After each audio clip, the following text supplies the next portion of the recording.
Welcome to Women in the Arena podcast, the podcast celebrating women doing extraordinary things in plain sight. I'm your host, Audra Egan, and our mission is to elevate the value, strength, and resilience each woman brings to the world. Without further delay, let's go ahead and start the show.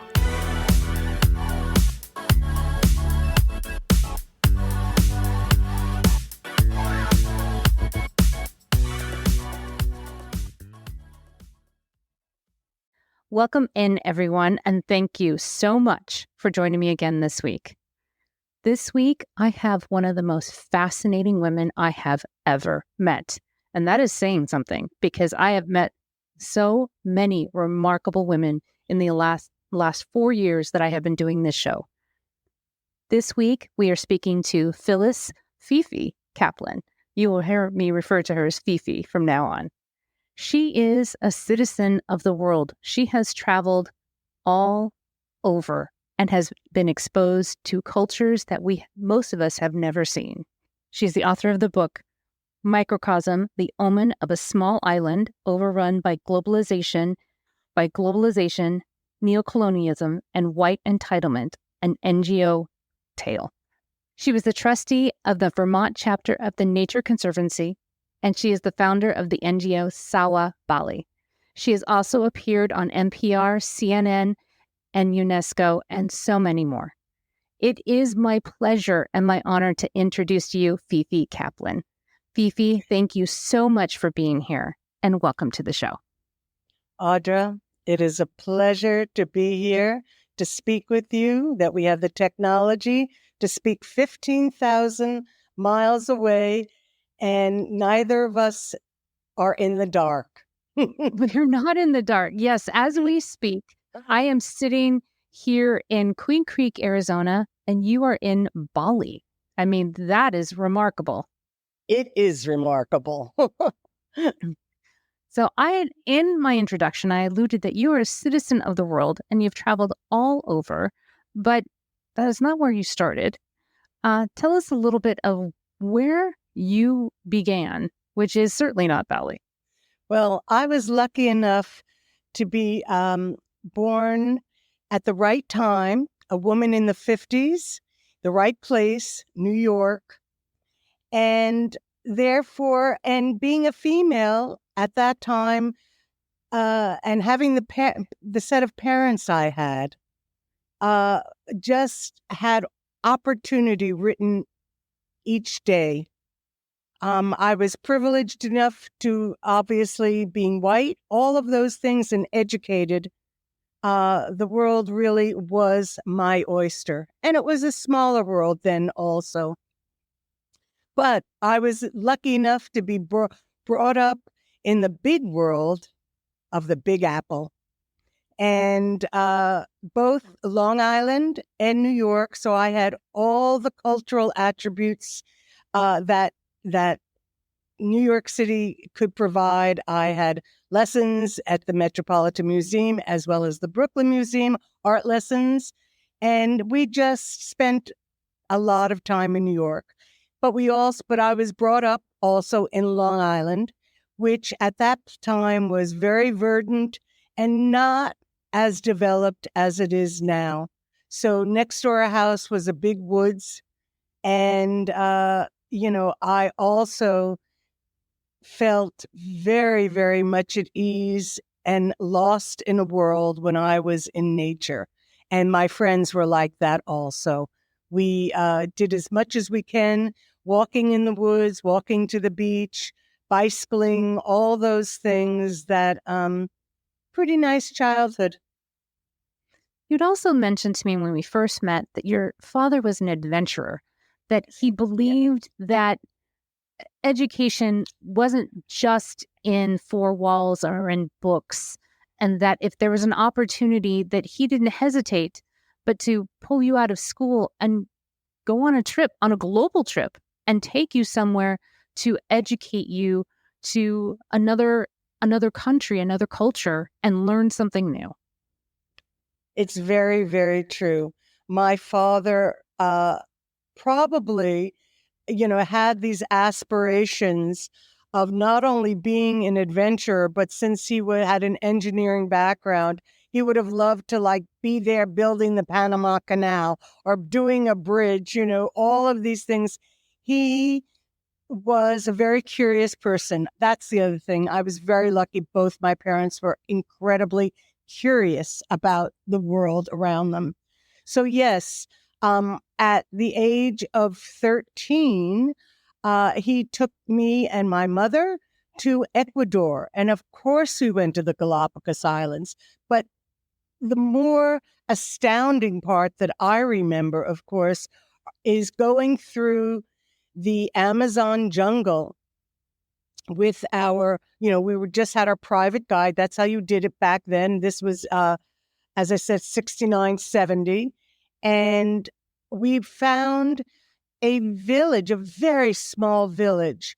But what this village had was a princess, a young woman who was, I'm not quite sure what her role was, except that she really was kind of idolized and also probably had the capacity to guide her people. And so when I was shown into her grass hut, my father, mother, and I, they had never seen any white people before. And this is Ecuador before oil there was oil exploration. Therefore, you're really talking about the tribes that were very isolated. And South America is known for that. Many, many different kinds of indigenous tribes and people. Therefore, we had experiences that are not impossible to have nowadays, but the world is flat now. It's not that difficult to travel. But if you take the time and look up go beyond and go below the tourist trail, you can find some pretty wonderful, unique things. And in Bali here also, but you really need to go off the beaten trail. And you need to do slow travel. That's the other thing. I hear about, I have friends that are from New York who go to Europe for a weekend. I'm like, for Paris for the weekend. I'm like, what? To me, you don't have a chance to really be here now. So I really believe in slow travel. So you had this amazing, wonderful exposure to culture and to experiences and to this amazing education that definitely gave you a bigger exposure to the world at large, that it was much bigger than New York City. But your career was in textiles. So tell us a little bit about your career and then how that launched you into your passion. Okay. So I went to school in Vermont. I went to Bennington College, and I was an artist. That school is very, very well known for arts and literature. It's a very small school. And I came back to New York afterward and immediately started a company named Ziba Designs, and it took off. And why it took off, it was a textile and wall covering company, wallpaper. It started that way. I was doing designs that was a marriage of fine art and textile art and commercial art. And it had never been done. And that's why I believe it was so successful. My first line was a line of hand-painted fabrics on silks, raw silks, cottons, linens, all kinds of materials. And it was a very exclusive because it was only sold through architects and interior designers in New York City and and all throughout the country, there are these showrooms that only an architect or an interior designer can bring their clientele. And it was a very, very successful business. By 22, I was living a very, very high life in New York in the late 70s and all the 80s. And it was wonderful. But at some period, I was living there during the AIDS crisis, and I was taking care of a lot of friends and watching them die a very ignoble death. I really felt that my inner priorities, that I was meant, that the life that I had lived was deeper, had to be deeper than just having this very successful business, making a lot of money, and really only selling to the 1 or 2% of the world. And that really came in focus, obviously, by when I moved. I had a home in Vermont, because Vermont, of course, is not a wealthy state.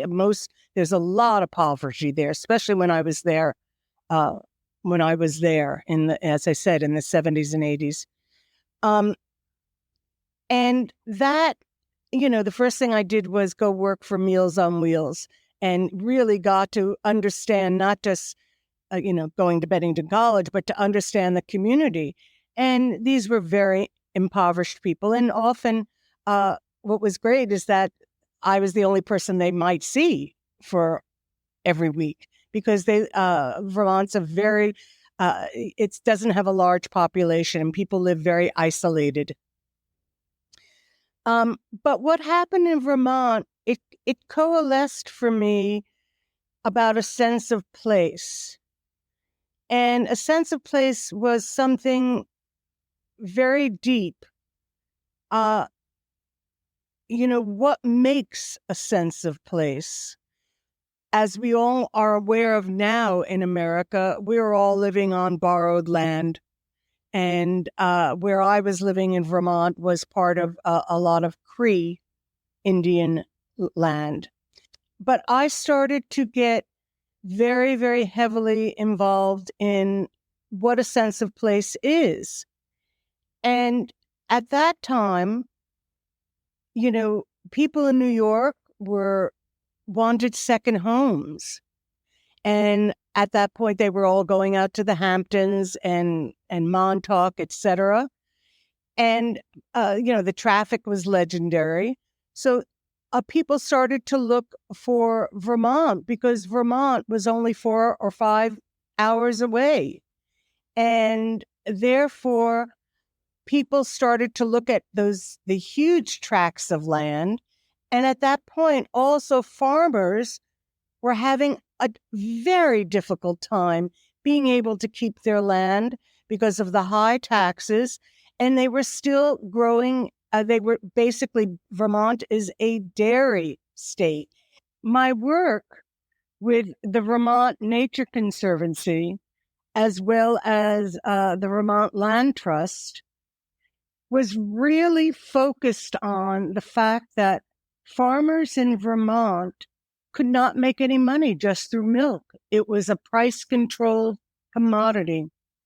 Therefore, there were two things that happened at that time. We had to have economic development. The first thing they had to do for economic development was they had to go organic. Organic, as you know, requires or at the market gets a much higher price. Okay, it's in a different category than trying to compete with all the other milks, etc., etc. The other thing was diversification. Well, we all know milk makes a lot of things. Everybody knows Ben and Jerry's ice cream. But, yogurts, and then they started getting into the cheeses, which, commands we all know the cheese is like gold. We want the prices we pay.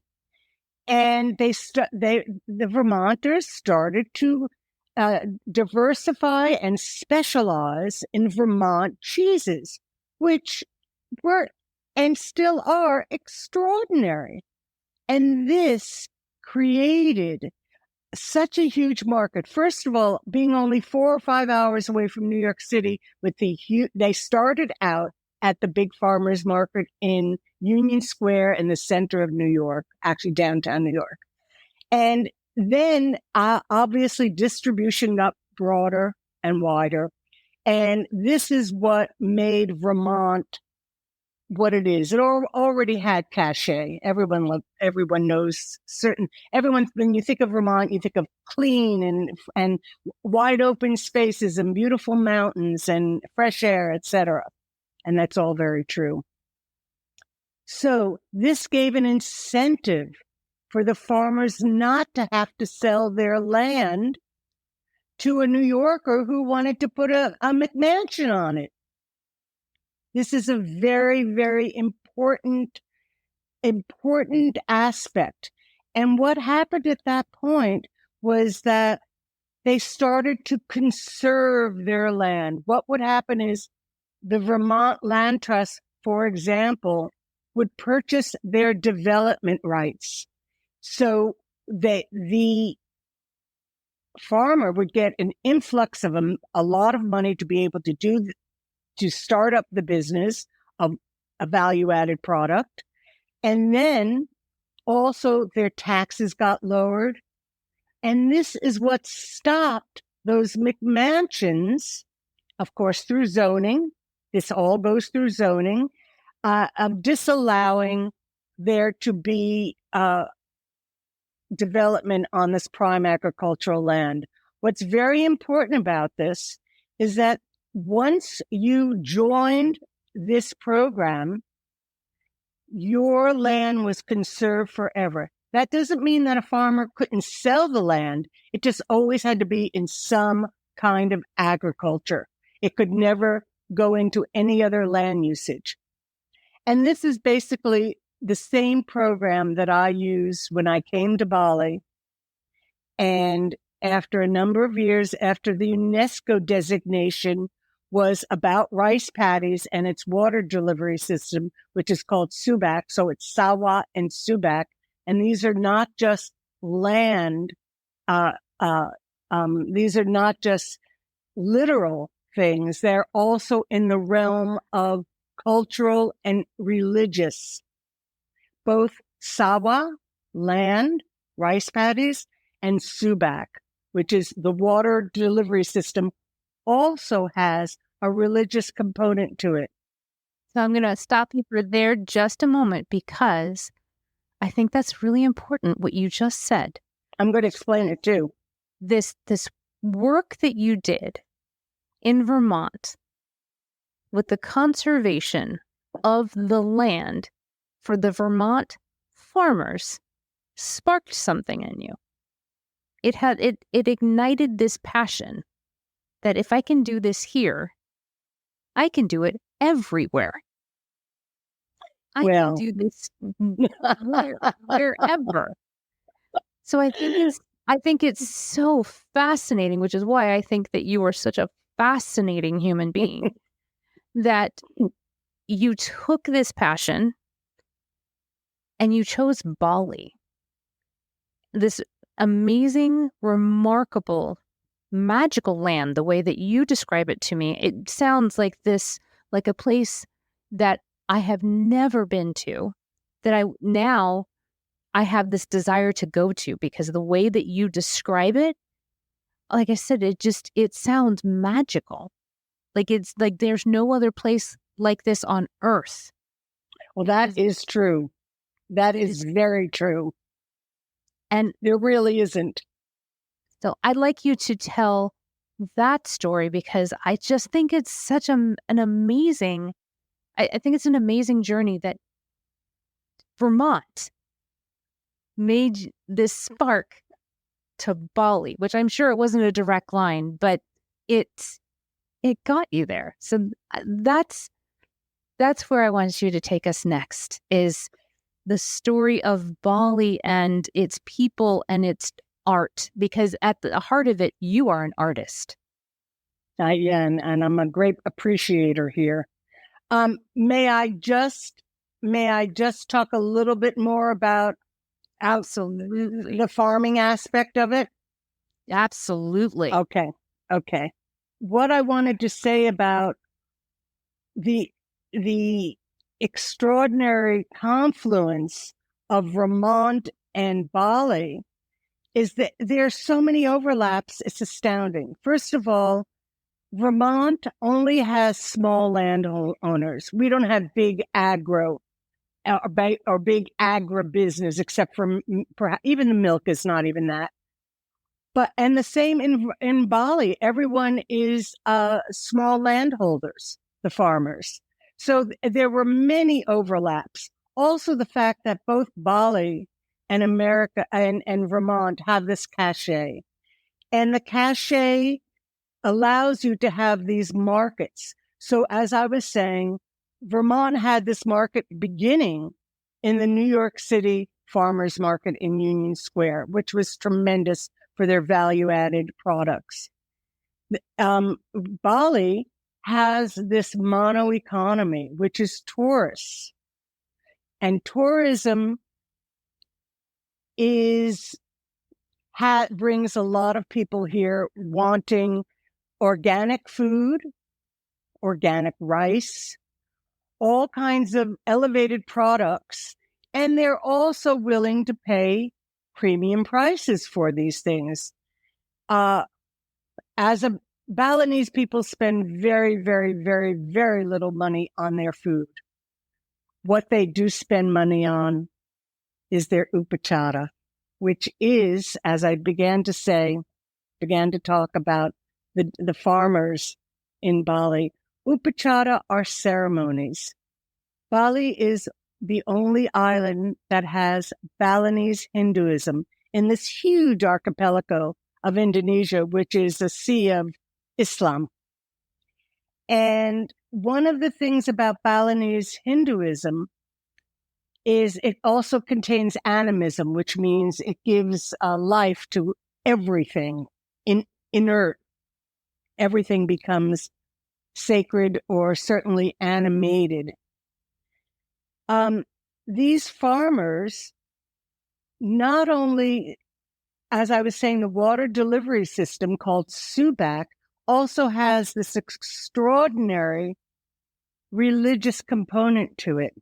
There are upachara ceremonies at every aspect as the rice. When you plant rice, it's like one's own life, when the fertility of it.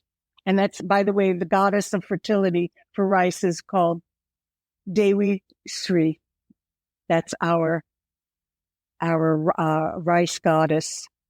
And the important thing to remember is that even though Java produces a lot of rice, they don't have Subak. And Bali has one of the most highest productions of rice. They can only assume because of these upachara, these ceremonies. I know it's hard to, in a Western context, it's hard to understand. But because there is such care and there's such attachment to these upachara at every aspect of when the rice is growing, a different ceremony, that this makes it more productive. That's all I'm going to tell you. You can think what you want. But getting back to Sawa Bali, our pilot project was called Seeing is Believing. And all I can tell you is if you come here and you see the productivity of the rice, maybe you will accept it. Tell me a little bit more about that. Tell me what does the ceremony look like? Can you tell us about the ceremony? Sure. Well, as I said, there's animism also. So there are effigies made out of bamboo and colored paper and all kinds of things, banana leaves, all kinds of things that make an effigy of Dewi Sri. And Dewi Sri is placed on this, it's called a bedagul, which is a shrine.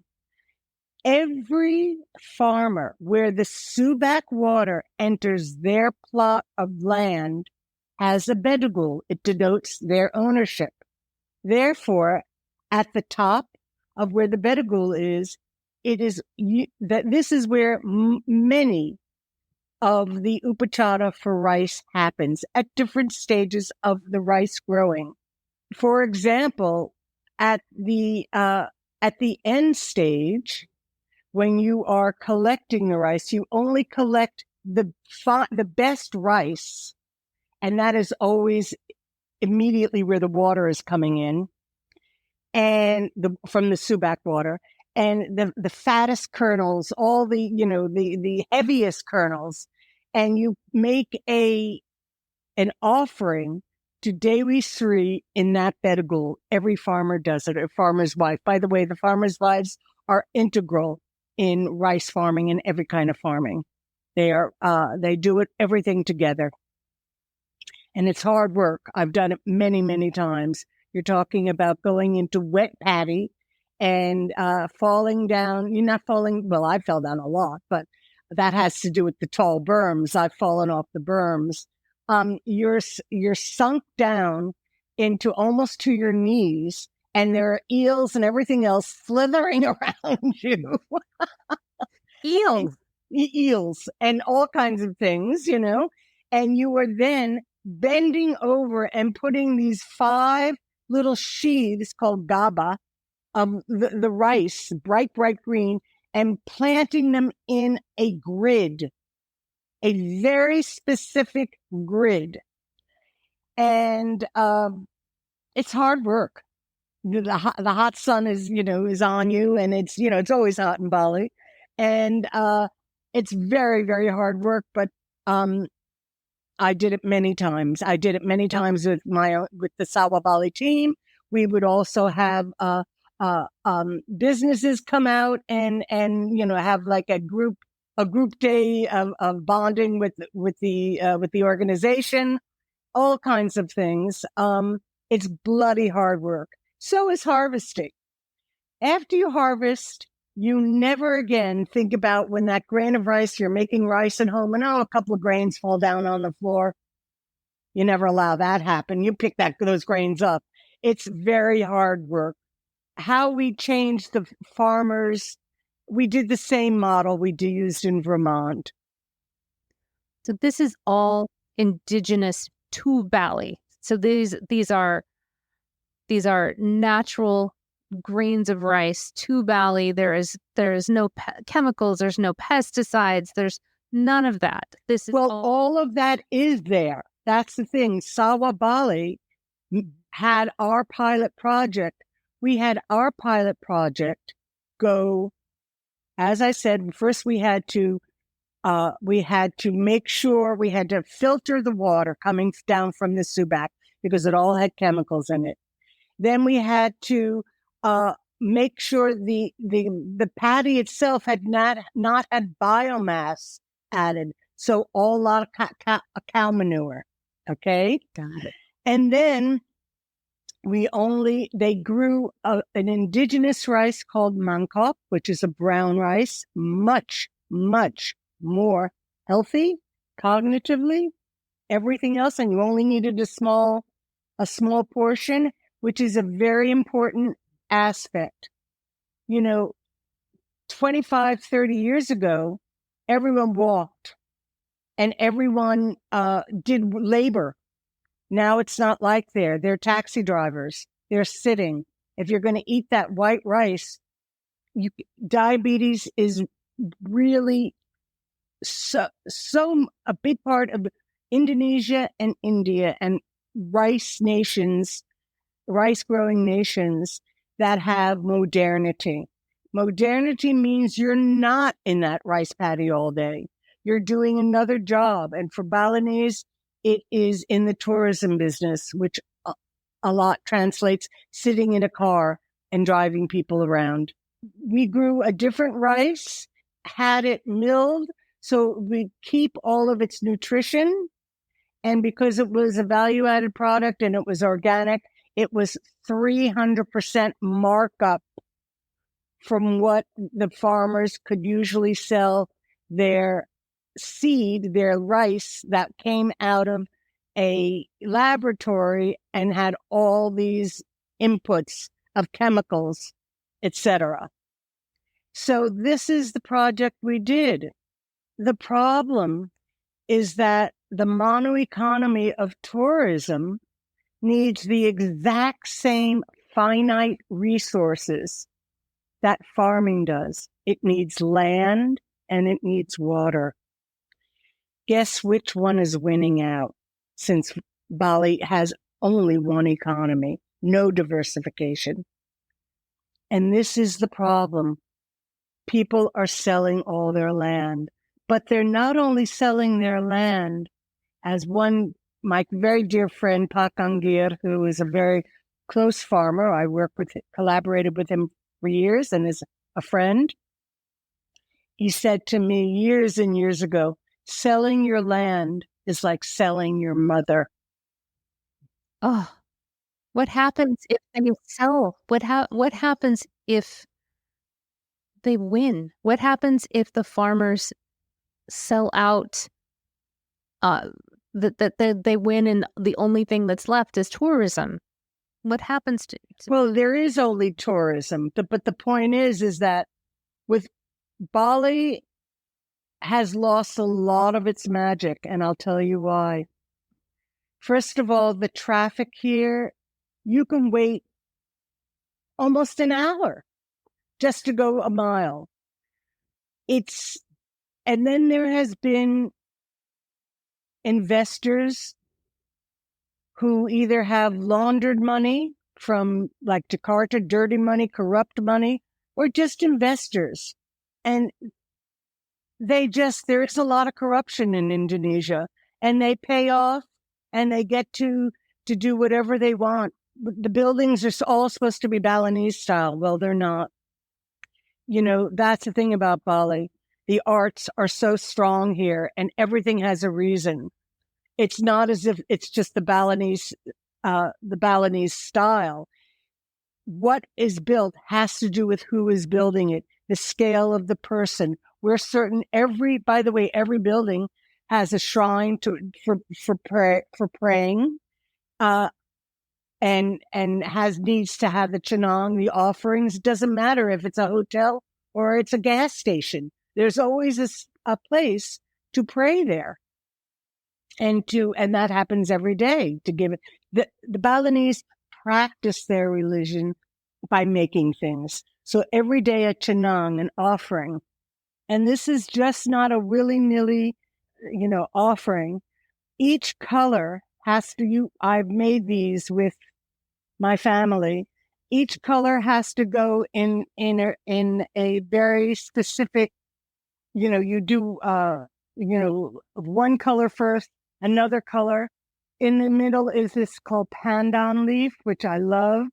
And this is the offerings that are made. And as you can see, this is made out of bamboo.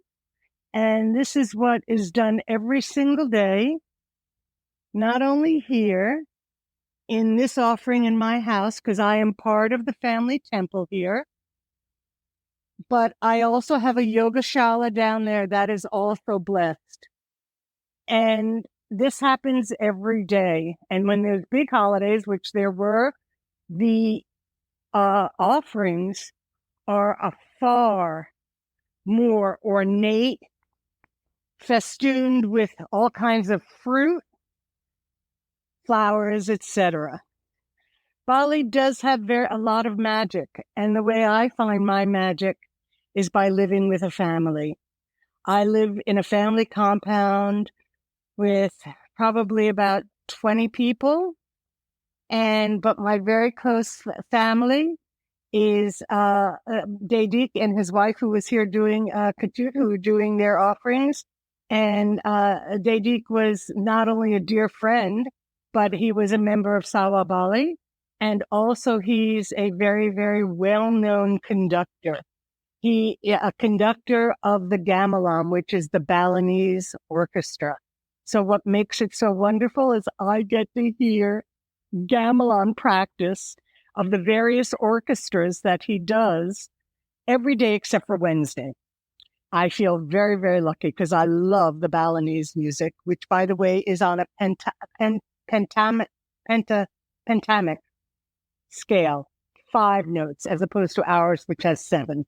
So the sound itself is very, very different. Besides, the instruments are totally different. Yes. So we need to preserve all of this.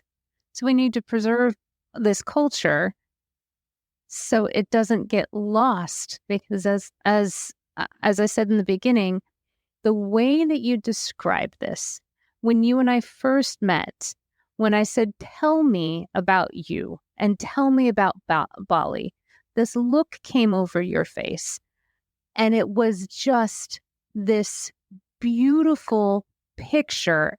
And it just, the only way, and I know I keep using this word, is that it just had this magic quality to it. And I thought, well, I need to book a ticket to Bali, because I had never, ever had this desire or inkling to go. But the way that you had described it was so special that I thought I need to go and see this before it disappears. Well, thank you for that. And it's all very, very true what you say. I have been transformed coming here.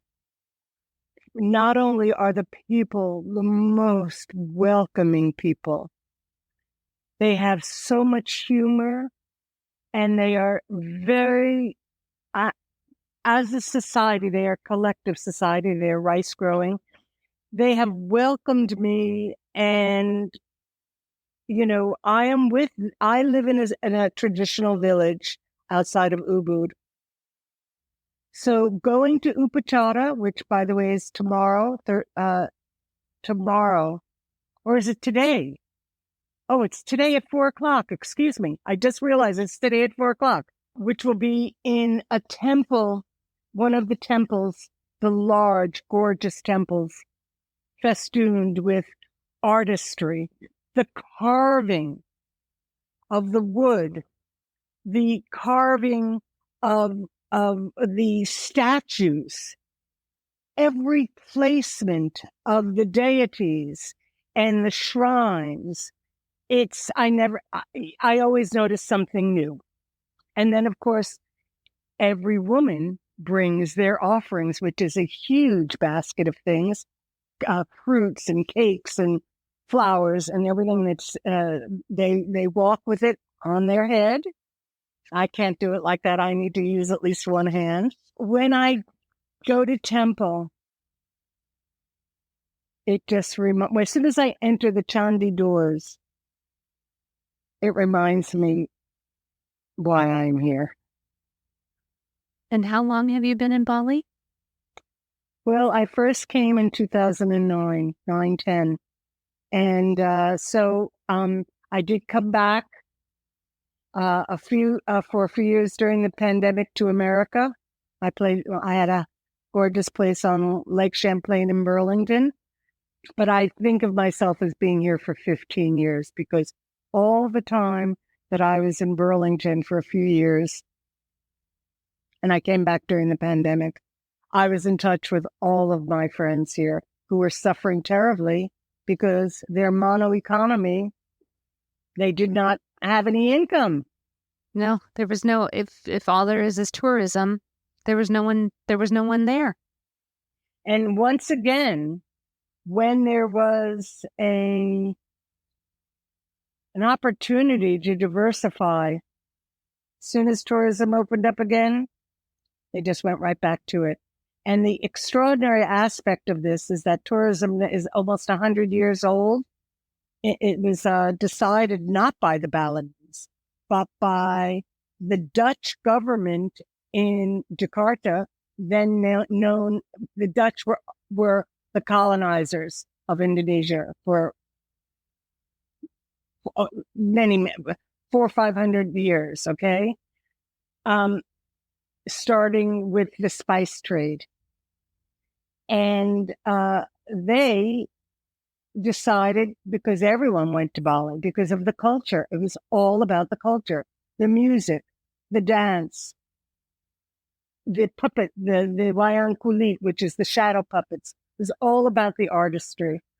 It was decided that Bali should just become this island for tourism. I mean, this is what was happening after World War I. You know, the world, people were searching for paradise, and back then, in a lot of ways, that's how the moniker was created.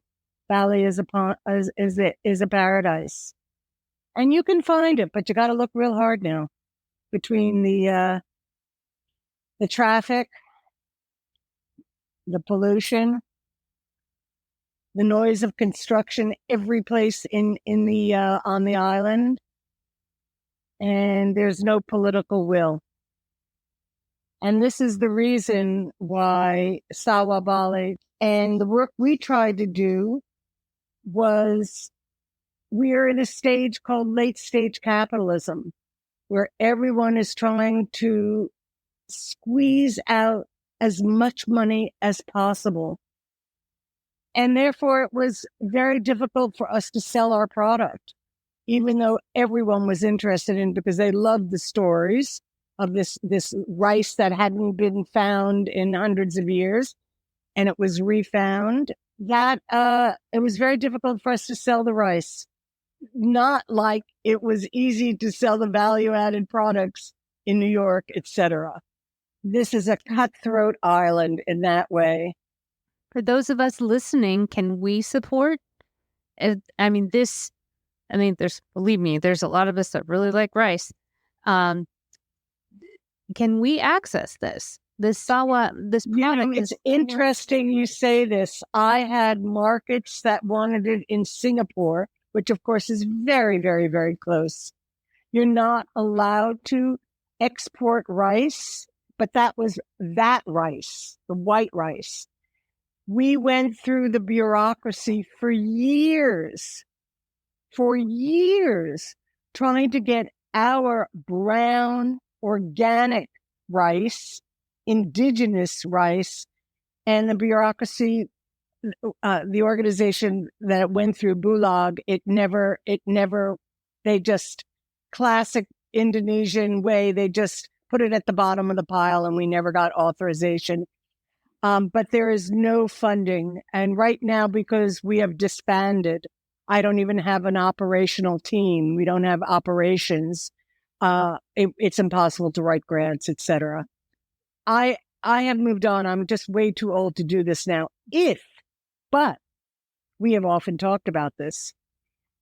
If there were funding available, and we're not talking about big money, we're talking about, a couple $200,000. We're not talking about to go to a SUBAC and give all the workshops, sustained technical assistance. That's what we did differently. We did sustained technical assistance, which is what you need to do change management. You can't just do workshops once and expect people to change their systems. So right now, it's not happening. I mean, there are farmers will grow for their own homes and their families because it's healthier. But I have to say, we'll have to see how many young people go into farming unless they take their technology with them, and they can do it. If it were to be done correctly, there's still a lot of kids going to a university to learn about agriculture. It's the outliers who do it, but it's not a wholesale. There are some farmers that do it here, but it's not wholesale. that's the sad part. But I think something I really would like to emphasize, Bali on paper, or for its ability to scale up, we eventually had 20 farmers, is a failure. But I think that I hope everyone understands that failure is part of life. And the takeaways that you get from failure are not just humbling, but really important lessons. Really important lessons. I knew what we were facing when I began Sawa Bali, and I was just out of my mind to do this, to go up against the tourism industry was, there was no way.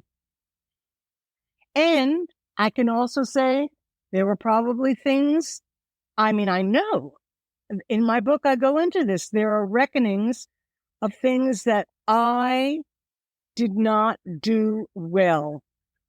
And people who could have become allies, I ended up alienated.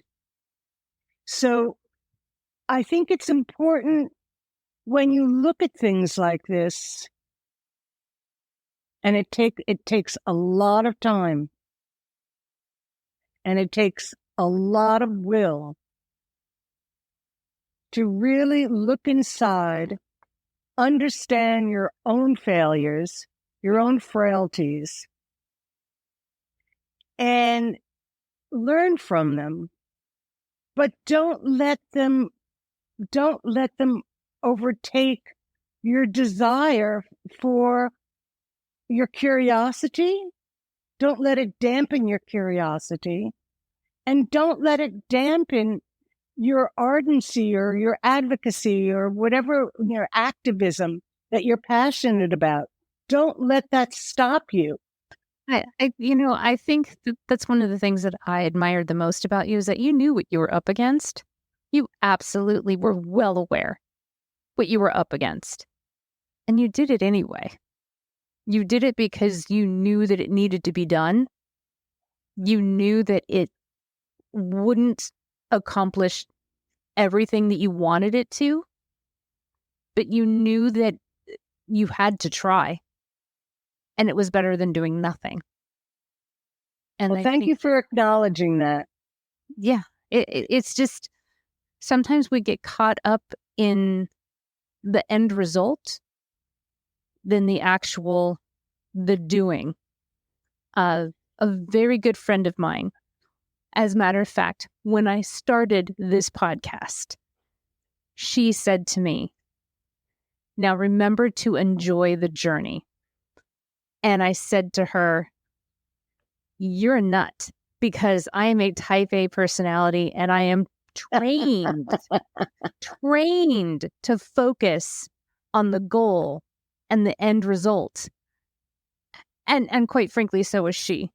So, Tina, I have shouted out to you before on this very statement, and I'm shouting out to you again because she said this, and she's so smart. And she said, the goal is not the point. The journey is. And I didn't understand what she said at that point, but I've been doing this for 4 years now, and now I understand. Well, you're getting to be more process-oriented, and process is huge. My entire life is about process. Process always takes a lot longer, but I enjoy the process. The other thing I want to talk about is that the reason I did this was something to do with having a moral economy.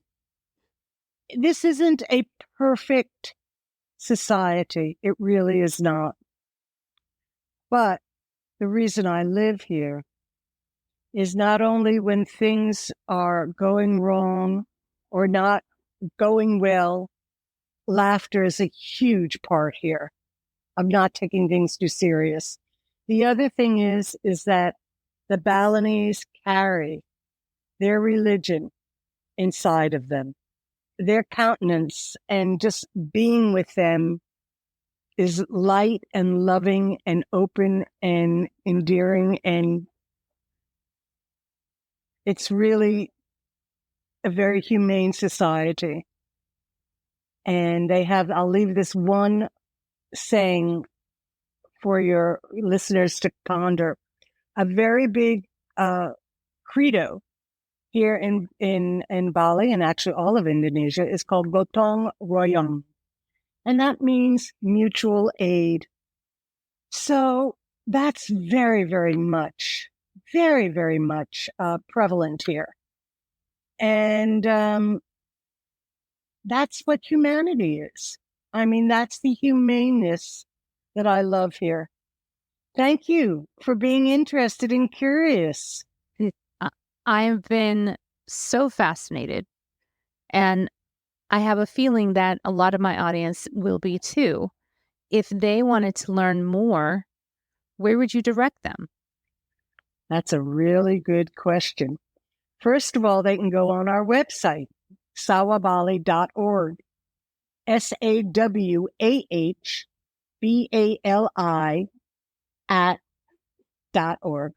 Is that what it is? No, just .org. Sorry. They can go there. They can look at our Facebook page. But I would say the website is really got a lot of pictorial interest. I mean, it's right there showing you how the water is used. I thank you for your interest. Look at our website.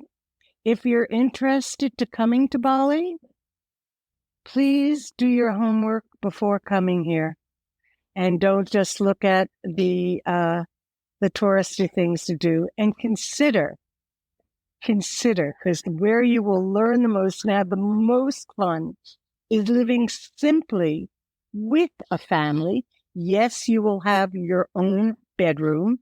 You may have, a lot of places now have their own bathroom for tamu, for foreigners. And when you do that, they will include you in everything, and you will have a lot of fun. And you will probably enjoy the food. The food is just fantastic here. If you like it spicy, even better. Oh, I always like it spicy. Spicy is where it's at. Well, you have an open invite when you're ready. Thank I have a you. whole guest suite. I will take you up on that. Why not? Why not? It has been a delight to get to know you. I have so enjoyed getting to know Bali. I had no idea that I had an interest in going, but I most definitely am super intrigued now. And it's also opened my eyes into things that I had no idea about, that makes me intrigued and want me to go read more into. So getting to know you, getting to know about more information, and it's made me curious about things that I need to research. So it inspired me to do further research on things that I thought I knew that I probably don't. We always learn each day. Be open to that. Phiphi, thank you so much for being here. Thank you for your openness. Thank you for your education.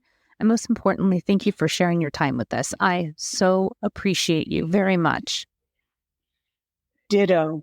Thank you for being a very professional interviewer, as well as a warm one.